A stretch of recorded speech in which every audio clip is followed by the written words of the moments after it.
let's move to OPEC plus oil and gas. Still a major stay for Nigeria and other countries. And we have joining us in the studio now, Bolanle Agbaje, Senior Associate with Financial Derivatives Company. Good morning. Hi, good morning. Bolanle, I hope you had a better experience coming in. It was today, slightly better, but the queues are still there. Yeah, of course, the queues are still there. Yes. Talking about the queues, OPEC plus met yesterday and they decided to maintain their cut supply policy. Yeah, very brief meeting for them. And I guess it's because there's still so much uncertainty around and they're trying to wait before making any moves. So they actually left everything the way it was. There was no increase in supply cuts. There was no reduction in it as well. So they're trying to see what happens on the 5th of February. And then from then on, to see what happens to consumer demand as well. All right. So we also have that factor with Russia to consider. I think EU is looking at the price cap and then compare that to the demand and their supply. And then I think there's supposed to be, one of the sanctions supposed to kick in.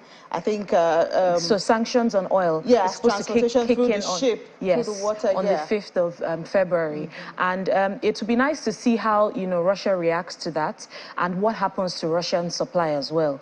And also the demand situation in China too. So those are the factors that OPEC Plus is considering. China is kind of stable now. They're stable, but yes, but they just eased their lockdowns now, so they're waiting to see how they pick up, because obviously it's not immediate, and see what happens with the demand for oil. And right now oil is currently trading at about $83 per barrel. So they're trying to watch what happens if oil increases. It'll get to a point where the demand actually cuts off because it becomes more expensive for some of these countries that are actually recovering and still recovering from what has happened in the past year. So all of that and more is what OPEC Plus is trying to weigh out and see what happens. But for now, the output cuts that they have in place, I think about 2 million barrels per day, is still ready to stay till the end of the year. But I think the decision of the Fed also affected the price of oil. Yes, yeah, well, it did, but this was already priced in. The fact that because we all heard this was going to be 0.2, 25 basis points, yes, long before this. And right now there's no, there wasn't any sign of them easing on some of those hikes in their rates, because for the Fed right now the main priority is to tackle inflation. Even if inflation has been declining in the US for the past few months, they still remain adamant to bring inflation back to its target level. They seem to be giving some positive sentiment to say, looks like inflation is tapering, it might become a norm, and even IMF has revised some of those growth rates. Yes, so these are some positive that yes, they definitely are. Even the ECB as well they're meeting today, and they're also expected and the Bank of England is also they're also expected to hike rates as well, following what is going on. But it's what we all expected. The fact that the situation in most countries is not necessarily favorable. It's really biting hard on individuals, and same with Nigeria as well. So some of these countries are making sure that by the end of this year they're back to where they were pre-COVID years. What about Nigeria? Nigeria is a peculiar situation.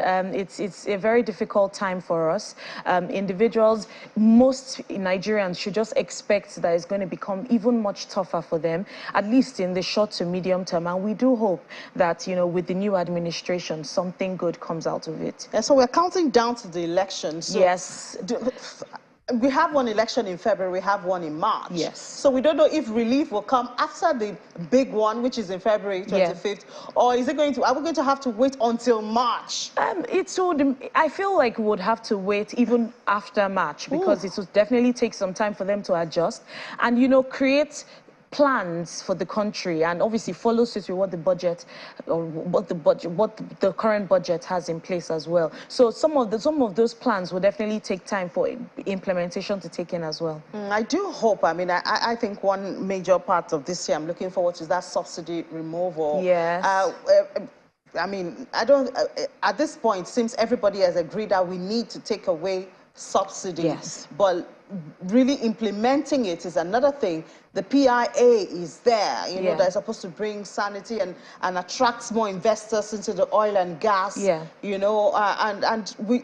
I'm looking forward to that subsidy issue and the decision. good question to ask is the subsidy really there? Because a lot of these marketers keep complaining they haven't received, some of their funding. And so what we're seeing now is most likely what we'd be seeing during that time as well. So we most likely have already started to adjust to the period where there would actually be no subsidy. So there'll be no surprises, you think? I don't think there'll be any surprises. I think the only thing is there'll be increased competition, and that's great for that sector because it's much needed, and it will more or less put some of those marketers in the right place and, make sure that they put plans in place that would more or less favor, individuals within the economy. Because once you have increased competition in the market, it actually... Yeah, we always cite the telecommunications sector. Yes, it's actually great, especially for the pricing angle as well, because what that means is the person with the best price, would be the one that individuals go to buy fuel from. Hoping that the quality will not be tampered with. Well, I do hope that we don't get to those extreme levels. All right, so for a change now, liquefied natural gas is up. Yes, and that's just because, you're seeing this new demand from South Asia, which had been removed from the market for some time. And I guess that's because, prices had declined significantly from about November, December, due to the reduction in demand from Europe, from the, change in weather that we had seen, or better than expected weather that we had seen. So we're seeing increased demand from countries like Thailand, countries like India. And what analysts, are expecting is that, once you see this increased demand, that also boosts prices further. But it would get to a point where those particular countries will actually pull out again, because right now prices are competitive for them. And that's why you're seeing that. And is Nigeria in that market? Well, Nigeria stands to benefit from that. Okay, but we have the potential to be in the market. Yes, we We're do. just not there. We just haven't not there yet. developed there. Then we see Tanzania. Tanzania, their import is up about 70%. What's going on? Well, Tanzania is doing great. Most African countries are doing great at the moment. They're making sure that whatever they have, a comparative advantage in, they're really focusing on that and making sure that they do benefit, because their external reserves depend on that, and what they usually use to fund the country actually depends on that. So those are the expectations of Nigeria, but when it comes to all those loopholes within the country, that's why we're not seeing those benefits. So countries like Tanzania, Kenya, those are benefiting from Angola. Yes, they're benefiting as rightly should, because they're doing things right. And, all they do is, supply what they have and get the benefits of it, and, get benefits in terms of price as well, because some of them are, top suppliers of some of their commodities. If we were to look at the areas where Nigeria has comparative advantage, it would be so much. Yes, and, it is. And it also comes to the question of, people comparing the fact that IMF released the reports of saying that Nigeria would grow by about 3.2%, and they're wondering where that is coming from. But it's because there's a lot of potential for Nigerians, and also most developing countries have the room to grow much more than some of those developed countries as well. We're having a conversation, and I was just thinking, all of this this disruption in economic, I'm sure it's going to affect some of this growth forecast that has been given, because if we're going to continue like this, this is the second month. We've had that petrol issue, the queues now for about 4 or 5 months. I think it started like October, November. Yes. And if it continues like this until the elections, and then that's March, you're talking about maybe April or something. We will not meet that forecast. Well, the good thing is these growth forecasts are usually revised. So, they see what happens. Revised downward again. It's possible, at the middle of the year, and they see what happens after the elections and who wins the elections to start with, and, their predictions on what they expect the Nigerian economy to perform during that time. And that reminds me, we have another downgrade of 9 companies, banks mostly. Yes, but, the banks are not, there's a simple task in front of them, and they're not able to fulfill that. So, the downgrade is not surprising. It's not surprising. Yes, exactly. And even though they will say, well, we have a regulator and we can only do as much. By now, with what is going on in the market, I would have expected, an emergency meeting with the central banks and, most of the banks within the country to figure out how to make sure that the new notes actually flow within the economy and as quick as they can. But that's not the case. And it's just a surprise to see what why this is that's happening. That's why we're calling on the Central Bank of Nigeria. Please talk to Nigerians. Tell us what the strategy is, you know, to solve this problem, because people are getting really desperate. And imagine you cannot access cash. You know, you want to buy petrol now. The filling stations do not want to do virtual transactions because that's been truncated a whole lot. You see revised transactions. Reversals and exactly. So they want you to bring cash. Yes. And you don't have that cash. And they're not willing to take the old notes and as they're not well. willing, because the expiration date is just just around near, the corner. Yes. And you want to get the new notes. Either you don't find it or you have to pay. I find it's, you know, heartbreaking to pay for Naira. I don't know, but... no, it is. It's very, very heartbreaking. It's not dollar. We're talking of Naira. And I think now they're really hitting the necessities of, you know, Nigerians. And I'm sure they'll start to see the other side of Nigerians if this... I hope it doesn't get... If this goes on for so long. All right, let's see what else is happening in the commodity space. Yeah, like, so we're still in the harvest period.